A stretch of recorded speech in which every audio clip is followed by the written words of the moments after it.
tetapi Rasul Paulus ini pun mengajarkan untuk mengasihi, ya, mengajarkan kedamaian. Galatia 5 ayat 22. Bagaimana mungkin ini kalau ditunjukkan kepada Rasul Paulus? Ya. Dan kalau kita kembali tadi ya ke Yeremia 3 ayat 1 ya dan 2, ya, nabi palsu di situ adalah mengajarkan kawin cerai. Ya, kita baca agar nanti jangan saya dianggap fitnah dalam hal ini, ya. Kita baca ya di Yeremia pasal 3 ayat 1 dan 2. Ya. Firman-Nya, jika seseorang menceraikan istrinya, lalu perempuan itu pergi daripadanya dan menjadi istri orang lain, akan kembali laki-laki yang pertama kepada perempuan itu? Bukankah negeri itu sudah tetap cemar? Engkau telah berzina dengan banyak kekasih dan mau kembali kepadaku. Ini ya, artinya nabi di sini itu mengajarkan kawin cerai, berarti dihalalkan kalau sudah cerai bisa kembali lagi. Tapi di sini adalah kata Tuhan di sini itu mencemarkan negeri itu. Ya. Ayat 2. Layangkanlah matamu ke bukit-bukit gundul dan lihatlah, di manakah engkau tidak pernah ditiduri?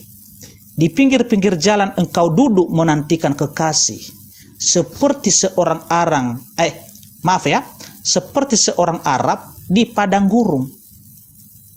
Ini Yeremia, ingat, catat di sana, Yeremia pasal 3 ayat 1 dan 2. Ya. Jadi kalau nabi di sini ya mengajarkan ya kawin cerai, ya, sedangkan Paulus tadi kalau ditunjukkan kepada Paulus tidak kena, sedangkan Rasul Paulus tadi ya mengajarkan agar orang itu pun kalau bisa, kalau contohnya suaminya atau istrinya sudah mati, sudah meninggal, kalau bisa jangan kawin lagi. Ya, jadi Rasul Paulus ini melarang keras yang namanya perceraian. Ya, melarang perceraian. Ya, jadi sesuai dengan ajaran Yesus. Makanya kalau kita baca ya, ini ya 1 Korintus pasal 6 ayat 18 sampai 20. Saya coba baca ya. 1 Korintus 6. 1 Korintus pasal 6 ayat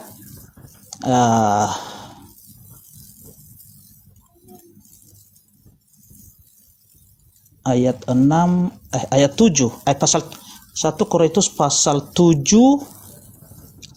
ayat 10, pasal 7 ayat 10. Ya. Oke ya.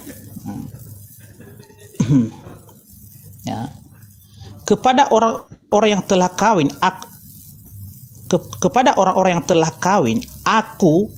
bukan aku, tetapi Tuhan perintahkan supaya seorang istri tidak boleh menceraikan suaminya.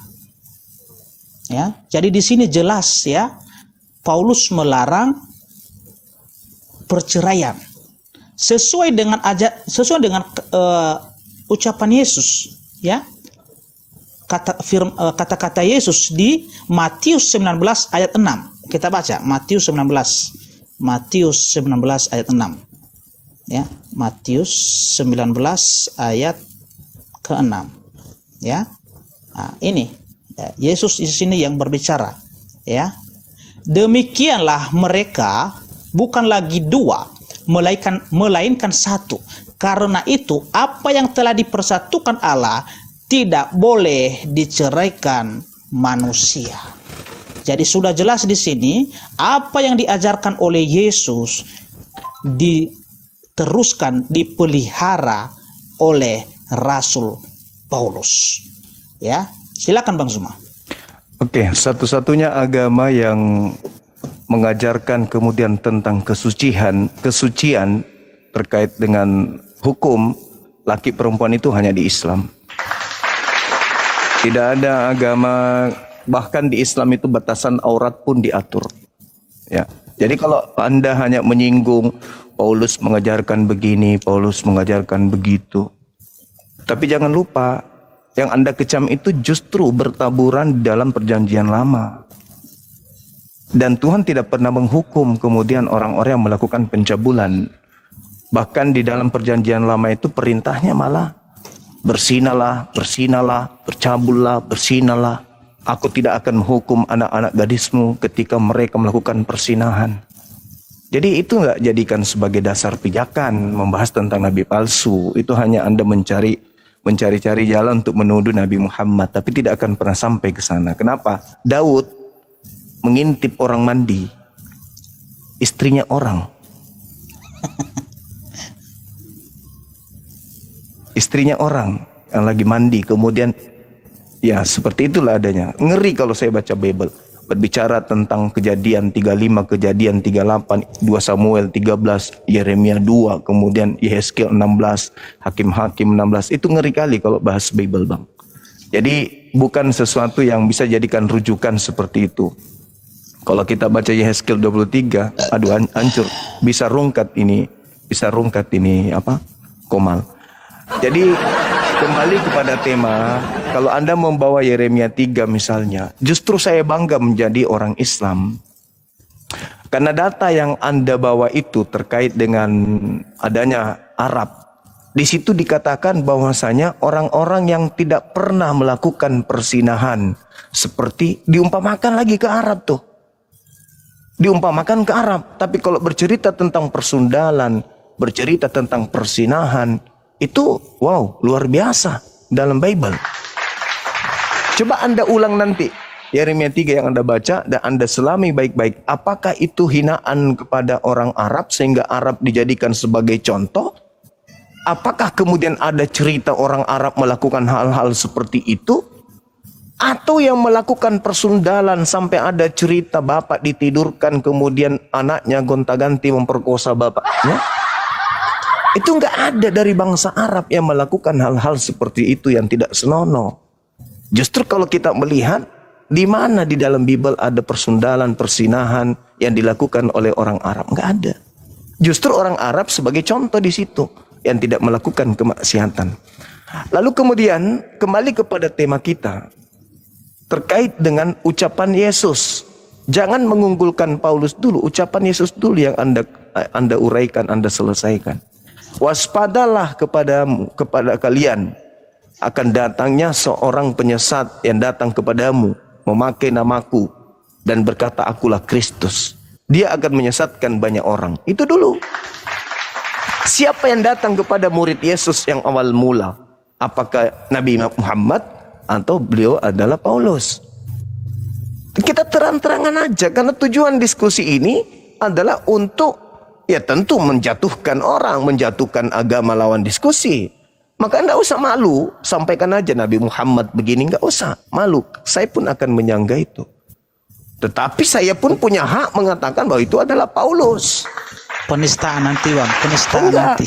Enggak ada penistaan selama yang kita sampaikan itu adalah kebenaran. Contoh, ketika Yesus berkata, waspadalah kepada nabi-nabi palsu yang datang kepadamu.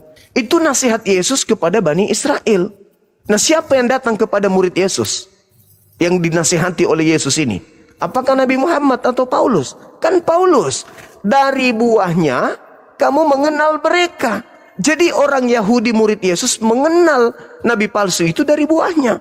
Maka semisal orang Yahudi murid-murid Yesus punya teropong, dia akan meneropong nih. Siapa di antara orang-orang di luar kita nih yang kemudian memanggil Tuhan kita, guru kita sebagai Tuhan, lalu bernubuat, bermujizat pakai nama guru kita. Ditengok, oh ternyata Kristen. Dari mana Kristen ini kemudian mendapat pengajaran? Yang dari nabinya Paulus. Dari Nabi Paulus lah kalian ini mendapatkan pengajaran. Pengajaran yang mengakibatkan kalian masuk terjerat ke dalam poin tanda-tanda nabi palsu dari buah. Ingat, Bang. Jangan gelisah begitu, Bang Zuma. Saya nggak gelisah, Bang. Jangan gelisah lah. Coba Anda baca kemudian di dalam Ketawa dulu lah. Di dalam Matius 5 itu, Matius 7 itu nomor 15 sampai nomor 23 itu. Anda lihat di sana. baru. Anda lihat di situ. Oke, silakan lanjut. Dari buahnya kamu dapat melihat dia, kan? Dari buahnya. Apa buahnya? Buah dari nabi palsu ini apa? Memanggil Yesus Tuhan. Bisa langsung tiktokan aja, Pak Depi, Bang Zuma, silakan. Memanggil Yesus Tuhan, bernubuat, mengusir setan, bermukjizat. Nah, pertanyaan saya, buah-buah nabi palsu ini ada di mana, Bang? Silakan. Langsung aja. Iya, oke ya. Iya. Sudah sekian banyak tadi saya menyampaikan seperti apa buah nabi palsu ini. Ya, pertama-tama ya, nabi palsu tadi yang ada di Matius 24 ayat 6 ya. Nabi palsu ini kan mengajar perang, ya kan? Memerangi ya. Memerangi siapapun, menyiksa orang, ya. Nabi palsu di sini juga, ya. Kalau kita baca di Yeremia 23 ayat 15, saya bacakan, Bang, ya. Yeremia 23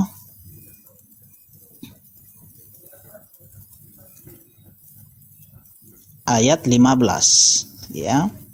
Nah, ini ya.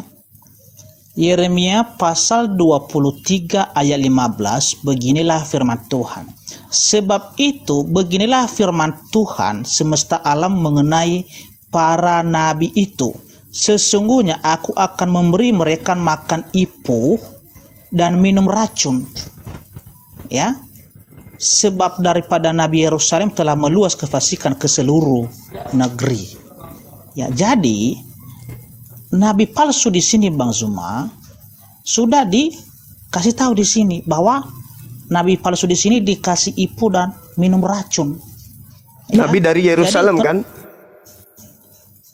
Terserah mau dari mana, pokoknya di sini Nabi dari Yerusalem itu. Jadi yang saya bacakan di sini. Iya, yang saya bacakan Nabi Yerusalem itu, Bang. Ini hanya saya menyampaikan, Bang. Artinya apa yang tertulis di Yeremia pasal 23 ayat 15 ini. Ya Nah, kan? itu dia. Bahwa Kan dari nabi-nabi Yerusalem itu. Oke, ya. Jadi kalau abang tuduhkan ini kepada Rasul Paulus tidak pernah makan racun, makan ipu dan minum racun, tidak pernah. Saudaraku, bahkan kematian. saudara. Ya, Bukan bentar, dari ya. situ ucapan Yesusnya, waspadalah nabi-nabi palsu. Bukan dari buahnya kau dapat melihat mereka makan racun. Tidak ada kayak gitu. Itu Bentar dulu, akal-akalan. Bang Zuma, ya. Ketika Rasul Paulus mati, bukan mati karena racun, tetapi dia dibunuh. Ya. Jadi dari Yeremia 23 ayat 15 ini, kalau itu ditunjukkan kepada Rasul Paulus tidak kena juga. Ya, tidak kena. Ya. Dan apalagi, ya. Karena kalau Yeremia 23 nabi-nabi Yerusalem termasuk yang mati di atas salib. Iya kan abang bilang tadi kan Rasul Paulus kan dari Yerusalem juga kan. Iya. Makanya saya sanggah di sini. Kalau mengenai makan racun, Bang, yang disalib itu Yohanes 19 nomor 30, setelah dia diberi asam anggur mati dia. Ini bukan nubuatan, Bang, bukan nubuatan, Bang. Bukan nubuatan, tapi tanda-tanda dari nabi palsu itu dari Yerusalem, kan. Nah, kemudian saya belum siap, udah lama, abang udah lama tadi dong. Oh ya udah, silakan. Ya ketawa dulu lah kalau gitu. Oke. Ya, oke ya. Begini, abang bilang tadi bahwa mujizat kepada Rasul Paulus ini adalah tanda-tanda bahwa dia rasul palsu. Malah sebaliknya, Bang. Ya, kalau semua nabi dari Israel itu, ya, dan di luar dari Israel, mulai dari Nabi Henokh, ya, Nabi Nuh, Abraham, ya, sampai ke Yusuf, ya, Musa, ya, dan juga siapa lagi itu? Yosua, Elia dan Yesaya.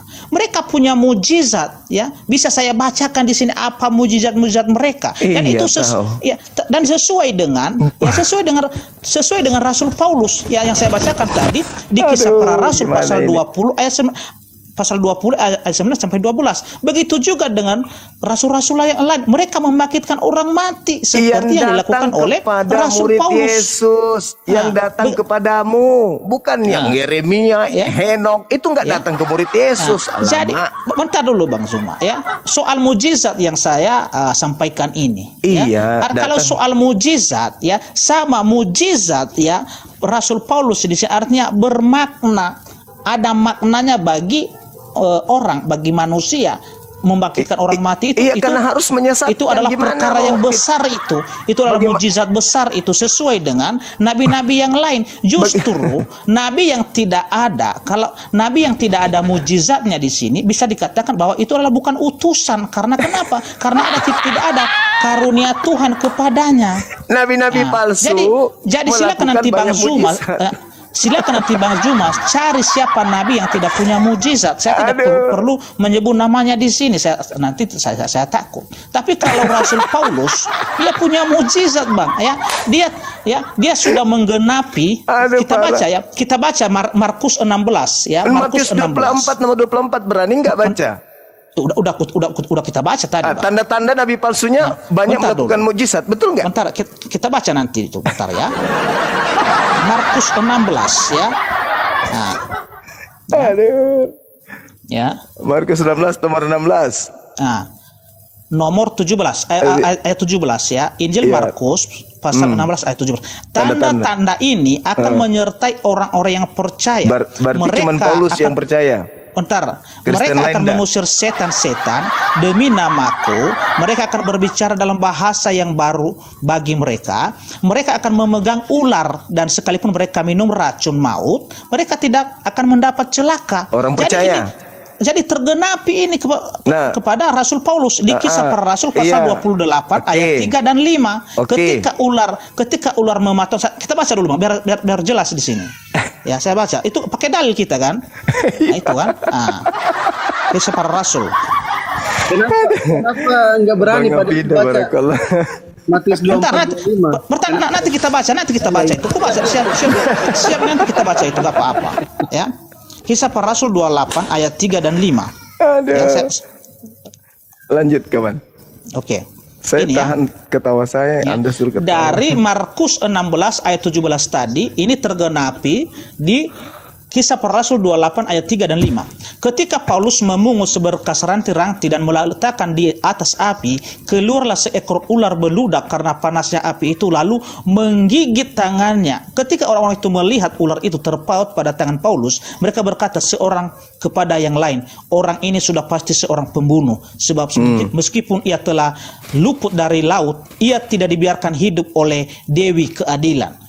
Ayat 5, tetapi Paulus mengibaskan ular itu ke dalam api, dan ia sama sekali tidak menderita sesuatu. Puji nama Tuhan, mujizat yang luar biasa sama Paulus ini. Silakan Bang Zuma. Iya, jadi kalau kita melihat dari Markus 16 itu Bang, Markus 16 itu hanya berakhir di data nomor 8. Itu ada sisipan kemudian. Anda harus tahu bahwa Markus ini adalah murid Paulus, ya, asisten Paulus. Jadi wajar kalau dia cocok-cocokan untuk gurunya. Tapi kalau ini Anda jadikan sebagai sandaran, orang percaya akan menyertai tanda-tanda tersebut. Berarti cuma satu orang percaya, cuma Paulus aja. Karena orang Kristen suruh kok minum racun mati semua. Aduh, parah. Jadi begini kawan, ketika Anda berbicara mengenai Matius 24 nomor 6, Anda mengatakan di situ ada Bang, perang. permisi dulu Bang, saya mau buang air dulu. Bentar ya. Iya, izin ya. Silakan. Iya, di mute aja Pak Depi, nggak apa-apa, di mute aja. Simpan aja. Sambil kita isi siapakah?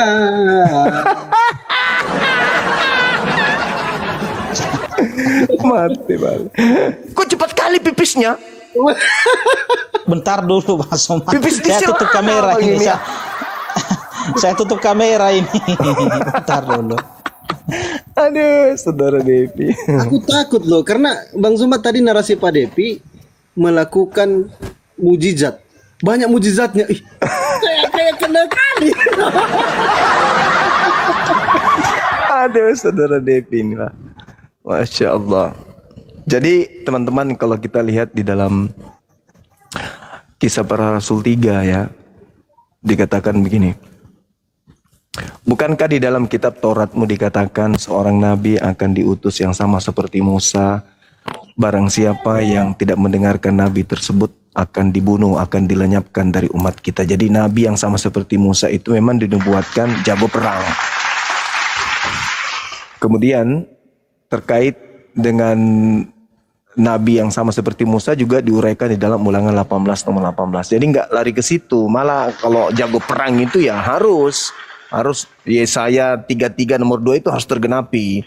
Hukum Tuhan yang menyala-nyala itu harus menghanguskan semua hukum jahiliyah yang ada di atas muka bumi. Maka sang pembawanya harus satria, bukan yang letoi, bukan yang dibunuh. Seorang nabi yang datang sama seperti Musa itu harus tangan kanannya menghapuskan semua hukum-hukum jahiliyah di depannya. Maka dia harus kuat, dia harus sakti, bukan yang malah dibunuh, ditombak di atas salib sama tentara Romawi. Allahu Akbar. Bang Zuma jangan lupa ya, Matius 24:24 tadi itu keren itu. Aduh, ngeri. Iya. Sebab Mesias palsu dan nabi-nabi palsu akan datang melakukan banyak mujizat. Sekiranya mungkin bisa menyesatkan orang pilihan juga.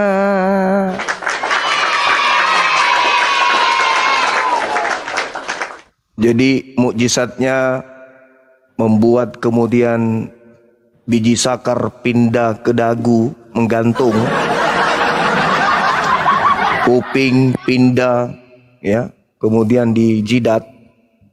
Justru semakin banyak mujizat, semakin mendekati tanda-tanda nabi palsu itu. Tapi biarlah teman saudara Depi ini, biarlah sampai buang air dia kan. Kasihan beliau ini. Jangan gitu lah. Jangan framing begitu Mas Zuma. Ada framing terus ini, gimana sih? Bercanda Bang, bercanda. Saya udah tahu kalau Iya. Abang ada di situ. Enggak apa-apa, enggak Iya. apa-apa. Oke. Ya Silakan, karena Bang. kan tidak mungkin pipisnya 3 liter kan. Iya, jadi gitu. Kembali kita membahas tentang nabi palsu. Iya. Tanda nabi palsu itu dari buahnya Bang, kita lihat. Saya sih, kenapa saya terjun di dunia apologet Bang? Harusnya saya konsentrasi aja jadi bintang film, ngajar kungfu. Tapi karena saya melihat saudara-saudara Kristen ini butuh bantuan untuk dicerahkan. Karena kalau kita mengharapkan pastor pendeta untuk mencerahkan jemaat, itu sama halnya dia memiskinkan diri gitu loh Bang. Iya, di situ dikatakan bahwa tanda-tanda dari buahnya. Buah itu kan adalah pengajaran. Dari buahnya kau dapat mengenal dia. Nah, terkait dengan yang Anda sebutkan tadi, Matius 24 nomor 6, akan terjadi perang, kemudian nabi palsu memerangi dan menyiksa. Anda bisa baca di dalam Lukas 21 nomor 8. Waspadalah kepada penyesat yang datang kepadamu dengan memakai namaku. Siapa yang datang kepada murid Yesus dengan memakai nama Yesus, dia akan menyesatkan orang. Janganlah kamu percaya. Tapi di data nomor 12-nya dikatakan, namun sebelum penyesat itu bereaksi, dia terlebih dahulu menangkap kamu, menyiksa kamu, menyesa kamu, memasukkan kamu di rumah-rumah ibadat, dan kemudian memenjarakan kamu dan menghadapkan kamu kepada raja-raja. Nah, siapa pelaku penyiksaan terhadap murid-murid Yesus? Itulah penyesatnya, itulah nabi palsunya. Baca Lukas 21 nomor 8 sampai nomor 12 Bang. Dan kalau Anda mengatakan ada peperangan, memang betul. Masa itu ada peperangan. Bagaimana ketika ajaran Paulus itu terjadi, diterima oleh orang-orang Roma, terjadi penindasan. Orang Roma datang menghancurkan kemudian bait suci, menghancurkan kemudian orang-orang Yahudi. Anda baca di buku 2 MKB. Anda lihat di situ buku Katolik, bagaimana mereka membunuh orang-orang yang membaca Taurat. Siapapun yang ditemukan membaca Taurat itu dibunuh oleh mereka. Siapa pelakunya? Imperium Romawi, Bang. Setelah itu dilantiklah si rasul ini menjadi rasul. Dilantiklah Kristus yang datang kepada Paulus ini, dia Tuhan. Jadi memang sebelum kata Yesus terjadi peperangan dulu. Baru kemudian nabi palsu itu dilantik. Sebelumnya belum. Nah, nabi palsu ini dari buahnya kata Yesus kamu dapat lihat dia. Memanggil aku Tuhan, bernubuat, mengusir setan dan bermukjizat. Nah, pertanyaan saya yang kedua kalinya, siapa yang mendapatkan tanda buah ini? Apakah umatnya Nabi Muhammad atau umatnya Paulus? Itu loh Bang pertanyaan saya. Oke. Ini pertanyaan Bang Zuma ini jelas itu di Matius 24 ya. Matius 7. Oh, Matius 7. Iya. Tapi Matius 7 nomor 15 sampai nomor 23. Coba Abang. Tapi udah aku jawab tadi tuh, Bang. Coba Anda ulang lagi Matius 7 nomor 15 sampai nomor 23. Oke. Nah, dibaca. Iya. Matius 7 ayat berapa? 15 sampai 23. Oke, 15 ya. Ayat 15. Ya, perikopnya itu hal pengajaran sesat Pak Depi kalau nggak salah ya. Iya, oke ya. Bentar ya.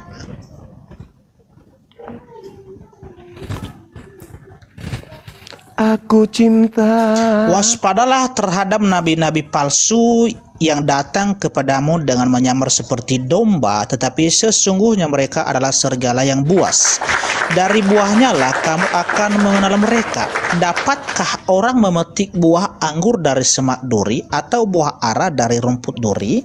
Demikianlah setiap pohon yang baik menghasilkan buah yang baik, sedangkan pohon yang tidak baik menghasilkan buah yang tidak baik. Ya, pertanyaan Bang Zuma tadi ini berarti mengarah kepada siapa? Iya, iya kan? Dibaca iya. Sampai 23 Bang. Iya. 23 sampai 23. Okay. Iya. Ya. Dan setiap pohon yang tidak baik menghasilkan buah yang baik pasti ditebang dan dibuang ke dalam api. Jadi dari buahnya lah kamu akan mengenal mereka. Bukan setiap orang yang berseru kepadaku Tuhan, Tuhan akan masuk ke dalam kerajaan surga, melainkan dia yang melakukan kehendak Bapakku yang di surga. Pada hari terakhir banyak orang akan berseru kepadaku, Tuhan, Tuhan, bukankah kami bernubuat demi namamu dan mengusir setan demi namamu dan mengadakan banyak mukjizat demi namamu juga? Pada waktu itulah aku akan berterus terang kepada mereka dan berkata, aku tidak pernah mengenal kamu, enyahlah daripadaku kamu sekalian pembuat kejahatan. Iya. Pertanyaan Bang Zuma di sini berarti ini mengarah kepada siapa? Dari buahnya nabi palsu itu kamu mengenal dia. Iya, kata buahnya Yesus. Buahnya di sini adalah tentu kita baca di sini ya. Memanggil aku Tuhan. Iya, memanggil aku, bentar ya. Bernubuat, bermujizat, mengusir setan. Iya, bentar. Nah, di itu sini siapa itu, Bang? Iya, ini ya. Jawabannya di sini adalah di ayat 21 ya. Bukan setiap orang yang berseru kepadaku Tuhan, Tuhan akan masuk ke dalam kerajaan surga, melainkan dia yang melakukan kehendak Bapakku yang di surga. Ya, apa kehendak Bapa di surga, Bang? Ya, kehendak Bapa di surga itu ya adalah satu. Ya, percaya bahwa Yesus adalah Tuhan dan Juru Selamat. Iya, itulah kehendak Bapa. Kehendak Bapa itu. Itulah kehendak Bapa. Kehendak Bapa itu perjanjian lama. Bentar Bang. Dari buahnya. Iya, bentar Bang. Pada hari terakhir Iya, banyak memanggil aku Tuhan, Iya, bernubuat, mengusir Ya. setan, bermujizat. Apakah Rasul Paulus telah melakukan kehendak Bapa? Jelas sudah melakukan kehendak Bapa di sini. Dari Apa buahnya apa itu? Ya, kehendak bentar Bapak? Bang. Ya. Ah. Bentar Bang, ya. Nanti saya Apa bertanya kehendak? nanti. Soalnya udah berapa jam kita mulai belum saya bertanya. Oke ya? Ya. Oke ya? Iya. Iya ya. Jadi ini dari buahnya. Oke. Karena Bang Zuma mengarahkan kepada Rasul Paulus ini, tentu kalau dari buah Rasul Paulus tidak ada sama sekali yang bertentangan dengan kehendak Bapa. Memanggil Yesus Tuhan. Iya, dia memang memanggil, tetapi di Berarti- sini adalah yang apa Apa ya? maksudnya maksud dari ayat ini adalah Adalah? ya, orang yang memanggil nama Tuhan Yesus tetapi tidak melakukan perintahnya. Tetapi Rasul Paulus ya, dia memang memanggil nama Tuhan Yesus tapi dia melakukan. Ya, dia melakukan perintah Tuhan Yesus. Dia percaya ya bahwa ya Yesus ya, yang Mesias itu, yang anak Allah itu benar-benar sudah disalibkan, sudah mati dan bangkit dari antara orang mati. Saudara. Ya, itulah kehendak Bapa itu, ya, agar semua orang yang percaya dalam nama Yesus ya tidak binasa melainkan beroleh hidup yang kekal. Ya, itu di Yohanes 3 ayat 16. Bagaimana mau Itulah kehendak Bapa itu, ya. Dan setelah artinya setelah percaya kepada dia yang Mesias, yang anak Allah ini, yaitu Yesus Kristus, berarti harus kita itu berbuat baik, harus ada buah-buah kasih tadi seperti yang ditulis oleh Rasul Paulus di Galatia 5 ayat 22. Lalu Jadi yang tidak ada di sini yang bertentangan ya dengan ajaran Paulus. Tidak ada Bang Zuma. Iya, oke. Ya. Lalu yang menggenapi pengikutnya memanggil Yesus Tuhan, bernubuat, mengusir setan, bermujizat itu yang mana? Siapa kalau bukan Paulus? Ini belum terjadi Bang Zuma. Ya. Ini belum terjadi, ya. Ini belum terjadi ya, makanya di Yohanes Matius 24 itu ya, itu kan menubuatkan ya tanda-tanda kedatangan Mesias palsu. Jadi bukan begitu. Oke, berarti saudara, Yesus berpesan kepada orang yang ada di depannya nih. Ini saya berbicara dengan saudara Devi. Saudara Devi waspada kepada bom-bom karena dia bisa menelan manusia. Artinya dia akan datang. Ketika saya kata Bang Devi, kenapa sama Bang Bom? Kenapa sama Bapak Bom? dia akan datang kepadamu. Menurut saudara, Pak Bom Bom itu datang kepada siapa? Ketika saya mengatakan kepada saudara, Bom Bom akan datang kepadamu, itu datang kepada siapa Bom Bomnya? Bentar Bang, saya nggak. Kenapa layar saya? Oh, hilang semua apanya? Apa itu? Apa namanya itu?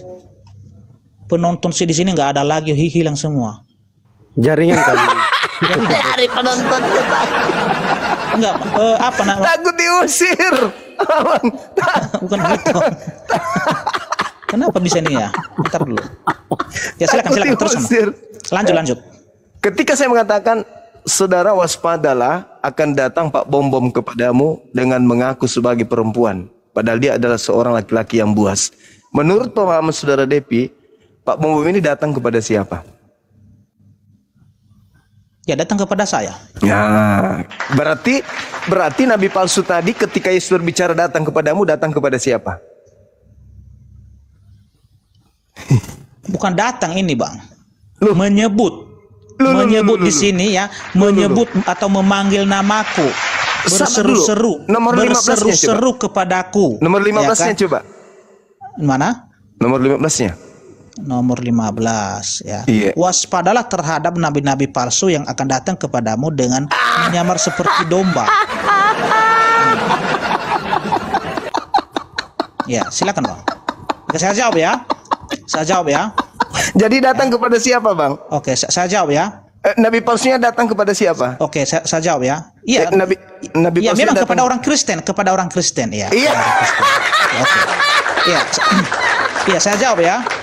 Oh, jangan gitu dong. Masa datang?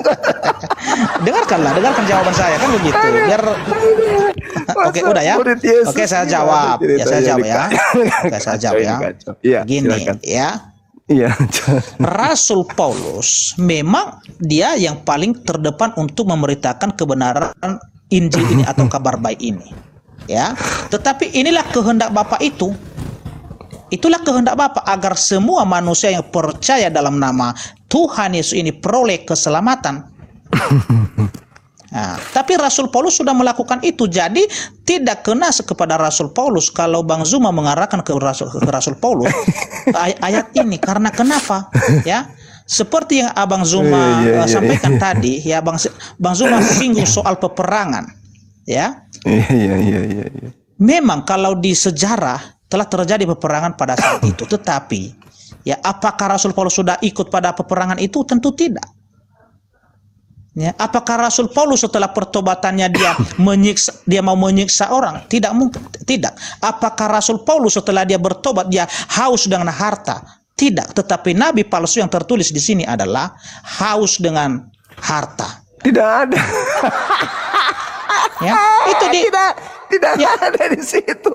itulah di mana? Ya, Di mana? di 2 Petrus itu. 2 Petrus. Kita sedang membahas ucapan Yesus, Bang. Ya. Di Petrus itu bukan ucapan Yesus. Ini Yesusnya yang mengatakan, waspadalah kepada nabi palsu yang datang kepadamu dengan memakai namaku dengan nyamar seperti domba, padahal dia adalah serigala yang buas. Itu kalau Bang Zuma arahkan kepada Rasul Paulus tidak kena, karena kenapa? Ya, semua ajaran Rasul Paulus tadi sesuai dengan ajaran Yesus dan juga ajaran rasul-rasul yang lain. Ya. Aduh, saudaraku inilah. Ya. Yang datang kepada murid Yesus kan di dalam Matius Lukas 21 nomor 8. Waspadalah kepada penyesat yang datang kepadamu dengan memakai namaku dan berkata, akulah dia. Waktunya sudah dekat, jangan kamu percaya. Nomor 12-nya, namun sebelum itu terjadi, terlebih dahulu kamu dianiaya, ditangkap, dipenjara, disesa, dimasukkan ke rumah-rumah ibadah, dihadapkan kepada raja-raja. Nah, pelakunya itu siapa? Yang melakukan itu kepada murid Yesus siapa? Siapa, Bang? Nggak ada di situ yang melakukan. Iya. Siapa Begini, yang Bang menganiaya Zuma, murid ya, Yesus? Kalau Bang Zuma mengarahkan kepada Rasul Paulus, ya memang saya akui sebelum Rasul Paulus bertobat, yang memang itulah makanya kalau kita baca di Kisah Para Rasul pasal 9 itu, ya kita baca ya biar jelas di sana ya. Iya. Oke, kita baca Kisah Para Rasul 9. Kisah Para Rasul 9. Iya, dari iya, ayat iya. 1. Iya. Kena lagi nih. Sementara itu berkobar-kobar hati Saulus untuk mengancam dan membunuh murid-murid Tuhan. Ia menghadap imam besar dan meminta surat kuasa daripadanya untuk dibawa kepada majelis-majelis Yahudi di Damsyik, supaya jika ia menemukan laki-laki atau perempuan yang mengikuti jalan Tuhan, ia menangkap mereka dan membawa mereka ke Yerusalem. Dalam perjalanannya, dengarkan Bang, dalam perjalanannya ke Damsyik, ketika ia sudah dekat kota itu, tiba-tiba cahaya memancar dari langit mengelilingi dia. Ia rebah ke tanah dan kedengaranlah olehnya suatu suara yang berkata kepadanya, Saulus, Saulus, mengapakah engkau menganiaya aku? Jawab Saulus, siapakah engkau Tuhan? Katanya, akulah Yesus yang kau aniaya itu. Tetapi bangunlah dan pergilah dalam kota, di sana akan dikatakan kepadamu apa yang harus kau perbuat. Maka termangu-mangulah teman-temannya seperjalanan, karena mereka memang mendengar suara itu, tetapi tidak melihat seorang pun juga. Saulus bangun dan berdiri lalu membuka matanya, tetapi ia tidak dapat melihat apa-apa. Mereka harus menuntun dia masuk ke Damsyik. 3 hari lamanya tidak dapat melihat, dan 3 hari lamanya ia tidak makan dan minum. Di Damsyik ada seorang murid Tuhan bernama Ananias. Firman Tuhan kepadanya dalam satu penglihatan, Ananias, jawabnya, ini aku Tuhan. firman Tuhan. Mari pergilah ke jalan yang bernama jalan lurus dan carilah di rumah Yudas seorang dari Tarsus yang bernama Saulus. Ia sekarang berdoa. Dan dalam satu penglihatan ia melihat bahwa seorang yang bernama Ananias masuk ke dalam dan menumpangkan tangannya ke atasnya supaya ia dapat melihat lagi. Jawab Ananias, Tuhan, dari banyak orang telah kudengar tentang orang itu, betapa banyaknya kejahatan yang dilakukannya terhadap orang-orang kudusmu di Yerusalem. Dan ia datang kemari dengan kuasa penuh dari imam-imam kepala untuk menangkap semua orang-orang yang memanggil namamu. Tetapi firman Tuhan kepadanya, pergilah sebab orang ini adalah alat pilihan bagiku untuk memberitakan namaku kepada bangsa-bangsa lain serta raja-raja dan orang Israel. Ya, di ayat ini bang, ya, memang jelas ya, sebelum Yesus ya bertobat, ya, memang tujuannya ke Damsyik itu untuk menangkap semua pengikut-pengikut Yesus pada saat itu. Tetapi kan di tengah perjalanan itu kan Tuhan Yesus berfirman kepadanya, ya, berbicara kepadanya, kenapa engkau menganiaya aku? Dan di situ dia menjadi pilihan. Ya, makanya Rasul Paulus ini ya lebih banyak dia memberitakan ya kepada bangsa-bangsa ini ya kabar baik, kabar keselamatan itu daripada rasul yang lain ya. Makanya semua rasul dia yang lebih banyak memberitakan kebenaran firman Tuhan itu atau kabar baik itu. Ya. Silakan Bang Zuma. Iya, jadi tergenapi berarti kalau Anda baca Kisah Para Rasul 22 nomor 4, di situ diceritakan bahwa aku telah menganiaya murid pengikut-pengikut jalan Tuhan sampai mereka mati, laki-laki dan perempuan. Kisah Para Rasul 22 nomor 4. Sementara Yesus menubuatkan, waspadalah kepada penyesat yang datang kepadamu dengan memakai namaku dan berkata, akulah Kristus, akulah dia. Waktunya sudah dekat, jangan kamu percaya. Nomor 12-nya, sebelum itu terjadi, terlebih dahulu kamu ditangkap, kamu dianiaya, kamu disesat, kamu dibunuh, dan seterusnya. Nah, pertanyaan saya, siapa pelakunya? Kisah Para Rasul 22 nomor 4 dan Kisah Para Rasul 9 yang Anda baca, pelakunya adalah Paulus. Intinya penyesat itu terlebih dahulu menganiaya murid Yesus. Siapa pelakunya? Ya Paulus. Setelah dia menganiaya, menggenapi Matius 12 nomor 43 sampai nomor 45. Di data Matius 12 nomor 45 di situ ada orang Farisi yang disebut angkatan jahat, Bang. Dia kemudian bertobat. Habis dia bertobat, iblisnya keluar. Setelah iblis itu keluar, Bang, iblis itu mengajak 7 iblis lain untuk masuk ke orang Farisi yang bertobat tadi. Sehingga kelakuannya sebelum dia bertobat dan setelah dia bertobat malah jauh lebih jahat daripada sebelum dia bertobat. Dan itu terjadi kepada angkatan jahat yang adalah seangkatan Yesus. Angkatan jahat diberikan tanda, yaitu bangkit pada hari ketiga. Nah, si jahat yang sudah kerasukan 8 iblis dalam tubuhnya ini, itu kemudian mengaku angkatan jahat dan mengaku orang Farisi. Pertanyaan saya kepada saudara, siapa yang dinubuatkan Yesus di dalam Matius 43 sampai 45 tersebut? Matius 12 nomor 43 sampai 45. 12 nomor. Ketawa dulu dong. Oke, ya. Oke ya. Iya. Iya. Iya. Apabila roh jahat keluar dari manusia, ia pun mengembara ke tempat-tempat yang tandus mencari perhentian. Tetapi ia tidak mendapatnya. Lalu ia berkata, aku akan kembali ke rumah yang telah kutinggalkan itu. Maka pergilah ia dan mendapati rumah itu kosong, bersih, tersapu dan rapi teratur. Lalu ia keluar dan mengajak 7 roh lain yang lebih jahat daripadanya, dan mereka masuk dan berdiam di situ. Maka akhirnya keadaan orang itu lebih buruk daripada keadaannya semula. Demikian juga akan berlaku atas angkatan yang jahat ini. Oke ya. Pertanyaan saya, siapa orang Farisi, angkatan jahat sesama Yesus yang pernah bertaubat, tapi setelahnya jauh lebih jahat daripada itu, dan dalam dirinya ada iblis? Tidak ada di sini. Tidak ada disebutkan. Ini adalah Iya. Ini Bang, ini perumpamaan. Bukan perumpamaan. Ini perumpamaan Bang. Ya makanya Itu baca orang ya, bertobat, orang bertobat tadi. Ya, kemudian makanya baca semua di sini Bang. Artinya satu pasal ini ya satu pasal ini pertama-tama ya perikop pertama, murid-murid memetik gandum pada hari Sabat. Ya. Perikop kedua, Yesus menyembuhkan orang pada hari Sabat. Ya. Perikop ketiga, Yesus hamba Tuhan. Ya. Perikop keempat, Yesus dan Beelzebul. Kelima. Ya. Yang kelima, tanda Yunus. Keenam. Ya. Keenam ini ya kembalinya roh jahat. Ya, jadi begini ya, Yesus ini yang memberitahukan ya, artinya bagaimana orang ini ya, ini diarahkan kepada orang Farisi ini sebenarnya. Angkatan jahat. Kepada Paulus orang Farisi, Bang.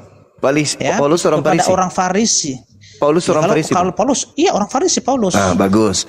Kemudian Yesus mengatakan, Yesus dulu. Gantian kita bertanya sekarang, Bang. Udah sedikit lagi. Silakan. Oke. Di dalam Matius 12 itu jelas sekali bahwasanya orang itu bertobat, lalu iblis keluar, lalu iblis tersebut mengajak iblis yang lain masuk ke dalam tubuhnya. Ini oknum kan?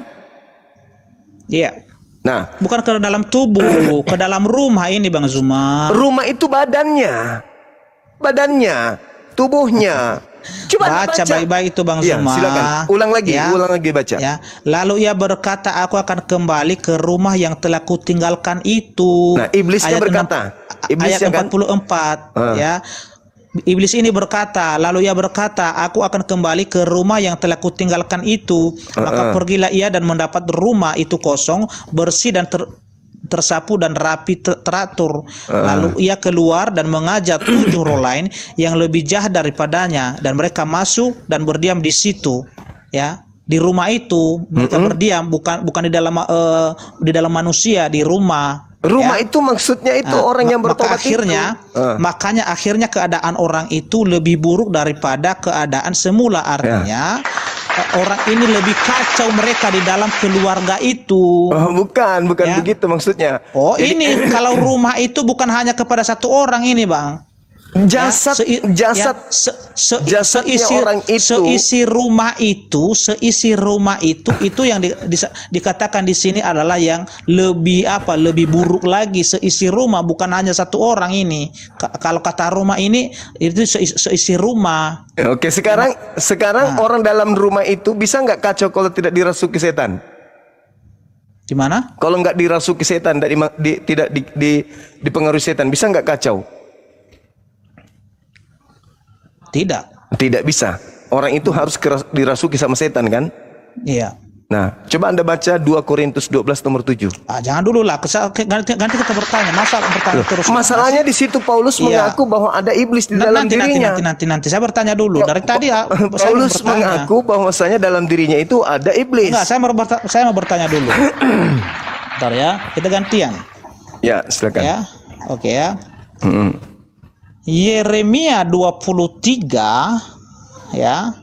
Yeremia pasal 23 ayat 15 ini tentang nabi yang diberi yang makan ipu dan minum racun, Bang. Ya. Menurut Bang Zuma, siapa nabi ini? Itu nabi-nabi Yerusalem. Baca nomor 14-nya. Enggak disebutkan, namanya nubuat. Nah, salah satunya mungkin. Apakah ada nabi-nabi di luar dari Israel yang pernah minum racun? Ini jangan lari ke sana, jangan keluar karena ini Yerusalem, Nabi Yerusalem. Kenapa lari keluar? Ya, saya bertanya Bang, apakah menurut Bang Zuma ya artinya baik di dalam kalangan orang Iya. Israel atau di luar Israel, Anda mau memframing itu, Anda mau memframing. adakah nabi yang minum racun seperti ini Bang? Enggak. Kalau Nabi Muhammad pernah diracun, tapi yang meracunnya bukan Tuhannya Yahudi, yang meracunnya adalah seorang wanita bernama Zainab. Tetapi Oh iya ya. Tuhan saya, Nabi saya kemudian justru memperlihatkan mukjizatnya. Daging yang sudah dimasak tersebut berbicara kepadanya, jangan kamu makan, karena aku telah dibumbui racun. Sehingga Nabi Muhammad tidak memakan itu daging itu, nggak dimakannya. Iya, terima kasih Bang Zuma jawabannya. Oke, pertanyaan selanjutnya, karena biar seimbang kita Bang Zuma ya. Ada nggak dalilnya di dalam kitab Yeremia itu untuk Nabi di luar Yerusalem? Ada nggak? Di sini nggak ada Bang, nggak ada. Ya iya, kenapa harus cari di luar? Nggak apa-apa. Karena nggak nyambung itu, Bang. Oke ya. Kalau Anda mau melihat Nabi di Yerusalem yang kena racun, itulah yang Anda sembah. Ya, oke. Anda baca Yohanes 19 nomor 29 nomor 30. Ya, oke. Pertanyaan selanjutnya Bang. Terima kasih Abang sudah jujur ya untuk menjawab ya. Yeremia 3 ayat 1 dan 2. Iya. Ya, oke ya. Saya baca ya Bang ya. Silakan. Yeremia 3.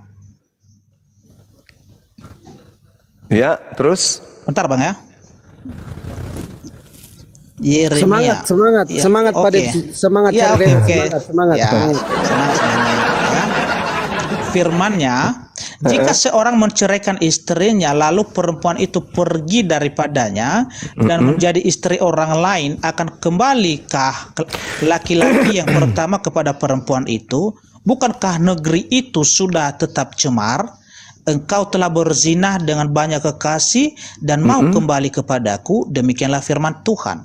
Pertanyaan saya di sini Bang, ya kan?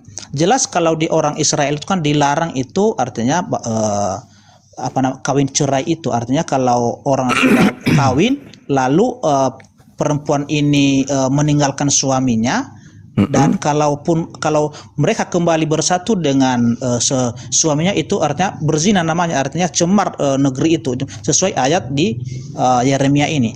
Ada Yeremia berapa? Yeremia pasal 3 ayat 1 ayat 1. Nggak ada ceritanya di ayat 1 kayak begitu, jangan dikarang-karang, Bang.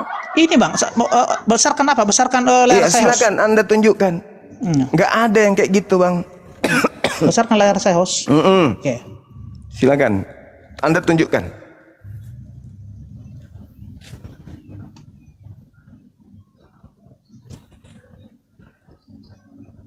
Ini ya. Iya. Ya, ini ya. Firman-Nya, jika seseorang menceraikan istrinya lalu perempuan itu pergi daripadanya dan menjadi Yeremia istri 3 kan? Iya. Hah? Ini. Enggak. Ini Bang. Yeremia 3. Iya, Yeremia pasal Oke. 3. Oke, silakan. Nah, ini ya. Jika seseorang menceraikan istrinya lalu perempuan itu pergi daripadanya dan menjadi istri orang lain, ya, akan kembali laki-laki yang pertama kepada perempuan itu. Bukankah negeri itu sudah tetap cemar? Engkau telah berzina dengan banyak kekasih dan mau kembali kepadaku. Demikian firman Tuhan. Ya, pertanyaan saya Bang, ya, adakah ya yang mengajarkan ya baik dalam kalangan Israel dan di luar Israel menghalalkan ya artinya kawin cerai ini Bang Zuma? Kalau di Islam tidak ada dihalalkan itu menceraikan istri lalu kemudian untuk mencari suami, habis itu balik lagi ke kita, itu nggak ada kaidah itu, seperti itu nggak ada. Oh, nggak ada ya? Nggak ada. Kaidah di Islam itu nggak ada. Artinya yang Anda baca di Yeremia 3 ini itu bukan berbicara mengenai tanda nabi palsu. Anda hanya mengada-ngada di situ. Itu bukan tanda nabi palsu, itu pengajaran tentang memudahkannya kemudian zina. Dan itu berbicara mengenai persinahan. Kalau di Islam, Bang, orang menikah itu bukan zina. Yang disebut zina itu adalah mereka tidak menikah. Kalau selama orang itu menikah, maka tidak disebut berzina. Ya kalau contohnya ini kan kejadiannya kan seperti ini kan, ada seorang suami istri kan gini, kan itu ceritanya di sini. Seorang suami istri lalu ya artinya mereka ini sudah sah untuk suami istri kan begitu. Lalu perempuan ini pergi daripada laki-laki ini ya, dan menjadi istri orang lain ya, lalu kembali lagi dia kepada laki-laki ini. Iya kan? Jadi terus di sini dijelaskan, bukankah negeri itu sudah tetap cemar? Engkau telah berzina dengan banyak kekasih dan mau kembali kepadaku. Iya. Maksudnya bukan karena jadi di sini karena ya, dia kembali, bukan karena dia kembali, justru dia bertanya, negeri itu sudah tercemar. Kenapa kau ingin kembali kepadaku? Bukan dia gara-gara menikahinya kembali lantas dikatakan tercemar, enggak. Oke, kita baca baik-baik Bang ya. Silakan Anda baca baik-baik. Silakan. Ya. Kita ulangi ya. Ya. Jika seseorang menceraikan istrinya, lalu perempuan itu pergi daripadanya dan menjadi istri orang lain, ya, akan kembalikah laki-laki yang pertama kepada perempuan itu? Itu tanda tanya. Bukankah negeri itu sudah tetap cemar? Itu Bang. Iya, orang jadi pengertiannya begini. Kalau seorang perempuan ini kembali kepada laki-lakinya tadi atau istrinya kembali kepada suaminya tadi, itu tidak boleh di sini. Berzina. Ya memang nggak boleh, itu berzina namanya. Oh iya ya. Anda punya istri, Anda ceraikan, lalu dia kawin sama orang lain, lalu pulang ke Anda, itu nggak boleh, itu berzina namanya. Nggak bisa. Oke, itu haram. Bang Zuma, coba kita kembali ke tema ya, karena ini sudah melebar ini. Karena itu bukan berbicara mengenai nabi palsu, Bang. Anda hanya ingin mencari. Bukan berbicara untuk luar, nabi di luar, karena ada penjelasannya juga dalam Bible. Itu hanya untuk dalam Yerusalem, Pak Pendeta. Ya, itu berbicara mengenai zaman Yosia, Nabi Yosia. Saya tahu itu, saya paham itu, udah pernah saya bahas sampai di akar-akarnya itu, Bang. Ya, kembali lagi, silakan Bang Zuma lagi. Kembali lagi ke topik yang tadi belum terjawab. Ya, itu tadi tanda-tanda nabi palsu itu. Dia menyamar seperti domba, padahal dia adalah serigala. Saya ingin membaca sebuah data kepada saudara. Di dalam kitab saudara, di dalam 1 Korintus 9 nomor 19 nomor 19 20 21. Di situ dikatakan begini. 20-nya begini. Demikianlah kepada orang Yahudi aku menjadi seperti orang Yahudi. Ya. Kemudian supaya aku memenangkan orang Yahudi. Bagi orang yang hidup di bawah hukum Taurat, aku hidup seperti orang yang hidup di bawah hukum Taurat. Meskipun saya tidak hidup di bawah hukum Taurat, supaya aku banyak memenangkan orang yang hidup di bawah hukum Taurat. Bagi orang yang tidak hidup di bawah hukum Taurat, aku menjadi seperti orang yang tidak hidup di bawah hukum Taurat.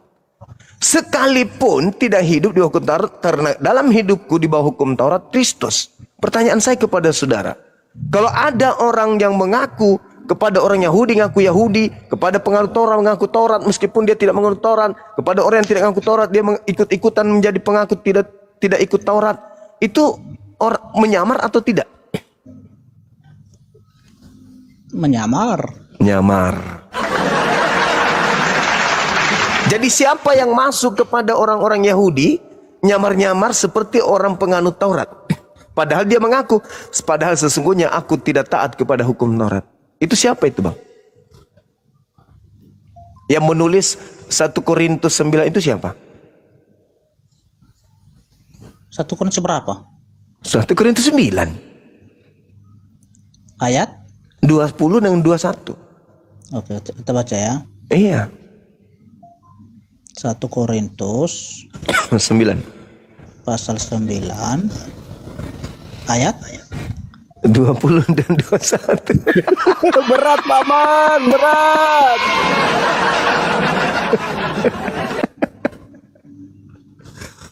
Ya. Baca berfirman dalam hati dulu, Bang. Habis Bentar itu ya. baru iya. Kita coba Habis dulu. itu iya.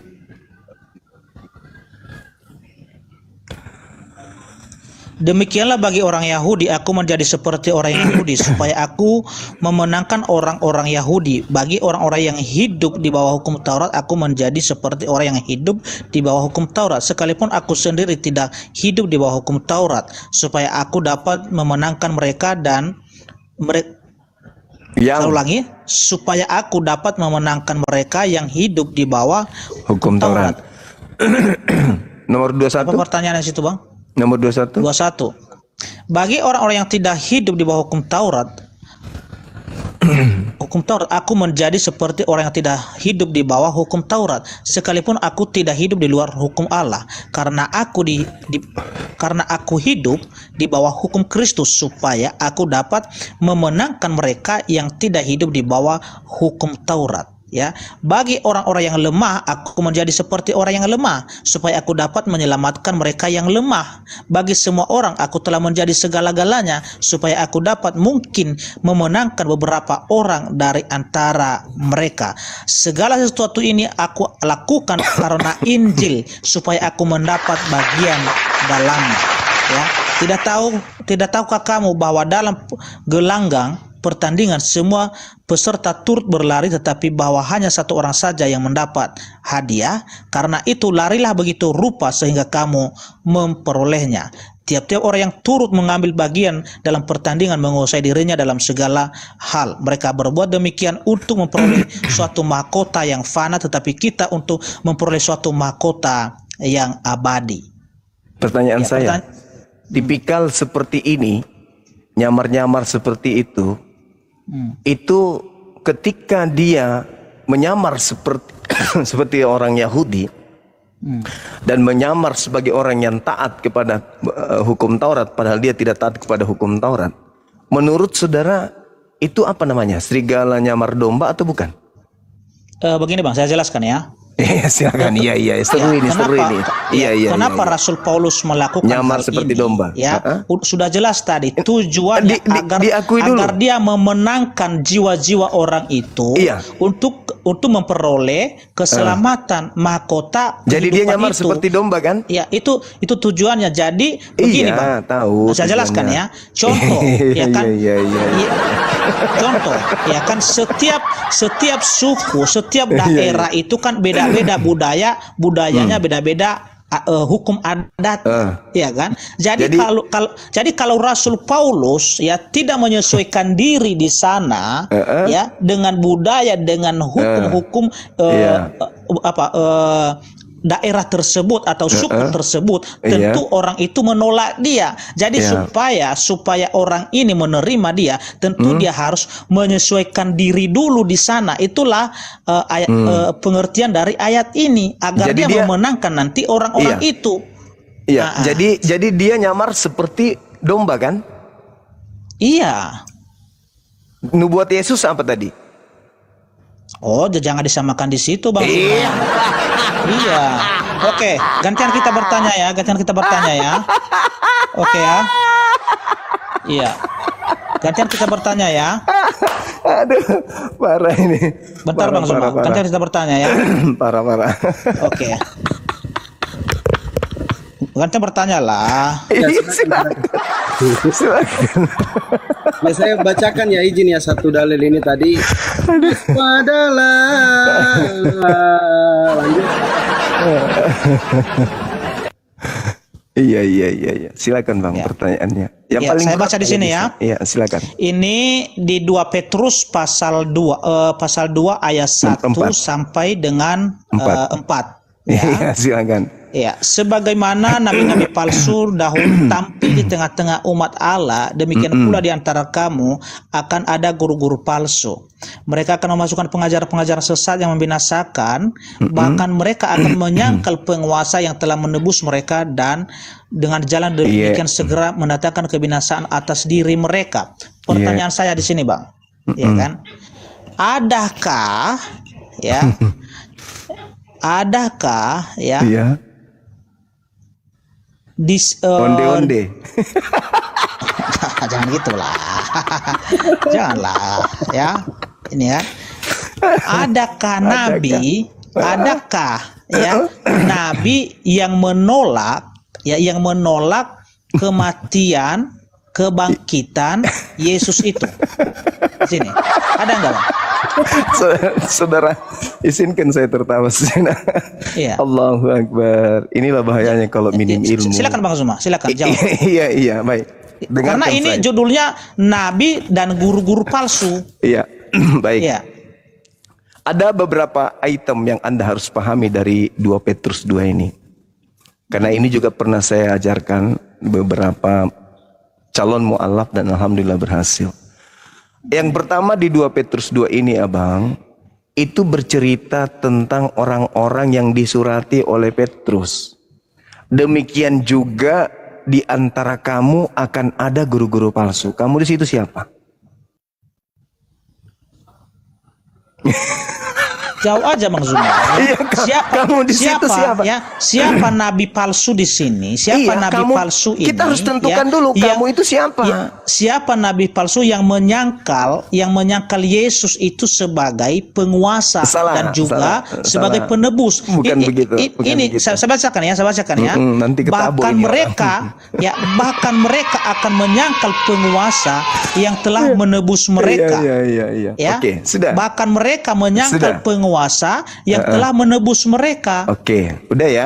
Nah, kata kamu di situ siapa, Bang? Itu dulu. Demikian juga di tengah-tengah kamu akan ada guru-guru palsu. Kamu di situ siapa? Ya, orang Kristen. Berarti di tengah-tengah orang Kristen ada guru-guru palsu. Ya, masuklah guru-guru palsu ini, nabi palsu ini masuk untuk menyangkal penguasa yang menebus itu. Memasukkan pengajaran-pengajaran sesat. Iya, memasukkan pengajaran sesat. Iya. Berarti dia adalah guru di tengah-tengah Kristen. Nabi palsu bukan hanya guru. Iya. Berarti nabi ini mengajarkan pengajaran sesat, memasukkan pengajaran-pengajaran sesat yang membinasakan. Iya. Betul? Oke. Berarti di tengah-tengah Kristen ya. Iya. Yang hidup pada zaman itu ya. Bukan hanya pada zaman itu. Kamu ini sampai kapan ini terjadi ini Bang Zuma? Ini kamu jangan membias kemana-mana. Oke, sekarang saya jawab. Ini kan judul perikopnya udah jelas nabi dan guru-guru yang palsu. Iya betul. 2 Petrus dia mengunci dirinya sendiri. Sekarang jawab aja Bang Zuma, jawab aja. Siapakah kira-kira? Saya akan menjawab. Siapakah nabi? Nabi yang menyangkal ya Yesus sebagai penguasa dan juga penebus? Oke, baik. Saya akan menjawab setelah saya mendapatkan data dari saudara. Yang pertama, kamu di situ Anda mengatakan orang Kristen. Di tengah-tengah orang Kristen itu akan muncul pengajar-pengajar palsu di mana orang itu mengajarkan, memasukkan ajaran-ajaran sesat di tengah-tengah orang Kristen itu. Oke? Bukan di luar Kristen, dan itu di zaman itu juga. Nah, endingnya di mana? Ketika Anda mencoba untuk melakukan penipuan dengan mengatakan menyangkal Yesus, padahal di situ tidak ada kata Yesus. Dia hanya mengatakan menyangkal penguasa yang telah menebus mereka. Siapa penebus itu?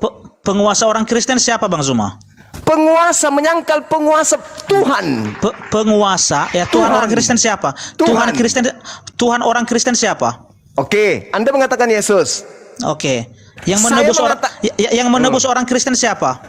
Anda mengatakan Yesus. Tapi Anda keliru. Silakan sekarang Anda buka Yesaya 63 nomor 9. Jangan lari ke situ. Yang kita bahas ini adalah surat Petrus. Anda surat Petrus bukan Petrus orang Yahudi. Bukan kepada Yesaya. Petrus orang Yahudi? Iya, Yahudi. Oke, berarti harus merujuk kepada kitabnya Petrus. Sekarang kalau Anda membaca Yesaya 63 nomor 9, bukan duta, bukan utusan. Yesus duta enggak? Gimana? Yesus utusan enggak? Ya, dia utusan. Bukan utusan, tetapi aku sendirilah yang menyelamatkan mereka. Aku sendirilah yang menebus mereka. Aku, bukan Yesus. Jadi saudara, ketika Anda membaca Kisah Para Rasul 2 nomor 22, Israel Gedein. harus dengar. Host, gedein sedikit lah layar ini biar apa? Biar agak besar kita semua. Dengar. Lanjut. Anda baca di dalam Lukas Kisah Para Rasul 2 nomor 22. Apa yang diterangkan di sana? Orang Israel harus tahu yang kumaksud adalah Yesus Kristus yang telah ditentukan untuk menjadi seorang perantara.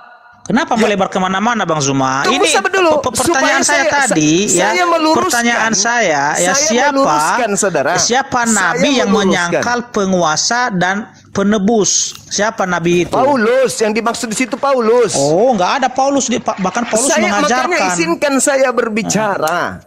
Hmm. Kan Anda bertanya, berarti sesi saya menjawab kan? Iya. Nanti Anda sanggah. Oke. Jadi di dalam kitabnya orang Yahudi, Yesaya 63 nomor 9 jelas dikatakan, bukan duta, bukan utusan. Anda sudah salah di situ dengan mengatakan penebus itu Yesus.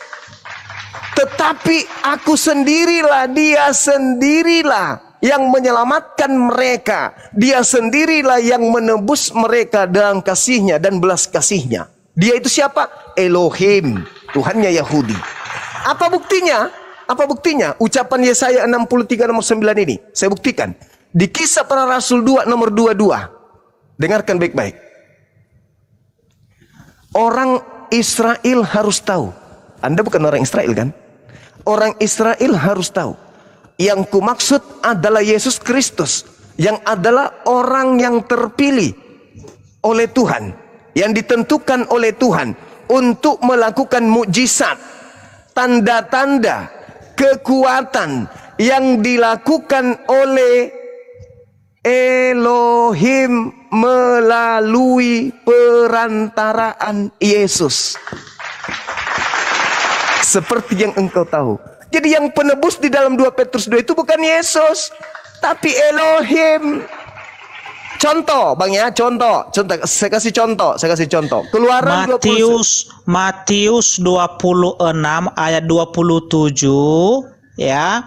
Yohanes 1 ayat 18 Bang Zuma, Yohanes 1 ayat 29 ya, Yohanes 3 ayat 16. Di situ Yesus yang menjadi penebus. Oke. Ya. Oke, silakan. Tapi izinkan saya bertanya boleh? Oh, janganlah, jawab dulu pertanyaan saya. Belum. Oke, saya akan menjawab, tapi saya minta data dari Anda supaya saya jelaskan. Keluaran 29. Silakan jawab dulu. Siapakah Iya, nabi?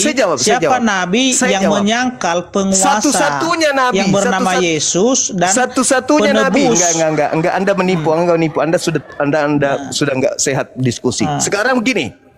Keluaran 29 nomor 14. Ambillah sapi itu, dagingnya, kulitnya, taiknya, bakarlah di luar kemah. Itulah korban penebus. Gak ada kaitannya di situ Bang Zuma. Jangan menjawab pertanyaan saya.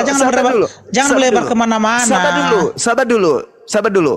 Itulah korban penebus salah. Yang menebus orang Yahudi di situ siapa?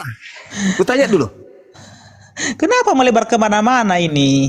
Yang menebus orang Gimana Yahudi. ini, host? Ya Saudara, biar diselesaikan dulu. jangan tegang dulu. Jangan tegang dulu. Jangan takut. Ditanggapi Pak Depi. Keluaran 29 nomor 14. Ambillah tai sapi itu, bakarlah, itulah korban penebus dosamu. Pertanyaan saya, di dalam Keluaran 29 nomor 14 itu siapa penebus dosa di situ? Elohim, biar cepat. Elohim. Yang Sabar. kita bahas di sini Bang Zuma, surat Petrus, Iya, saya tahu. bukan perjanjian saya ingin lama. meluruskan. Saya ingin meluruskan perjanjian mindset, lama. cara berpikir Anda dengan mengatakan Yesus sebagai penebus. Ya saya buktikan nanti ayatnya, saya buktikan Yesus sebagai penebus. Saya juga buktikan bahwa Yesus bukan penebus. Keluaran 29 nomor 14. Ambillah tai sapi itu, bakarlah, itulah korban penebus dosa. Kok lari kemana-mana ini? Ya sudah, kalau gitu kita berhenti diskusinya. Iya. Berarti nggak bisa menjawab kan? Bukan nggak bisa menjawab, kawan. Saya bertanya sama saudara. Iya, Keluaran 29 nomor 14, tai sapi di situ penebus dosa. Pertanyaan saya. Apakah tai sapi yang menebus dosa? Enggak. Ya, ada itu.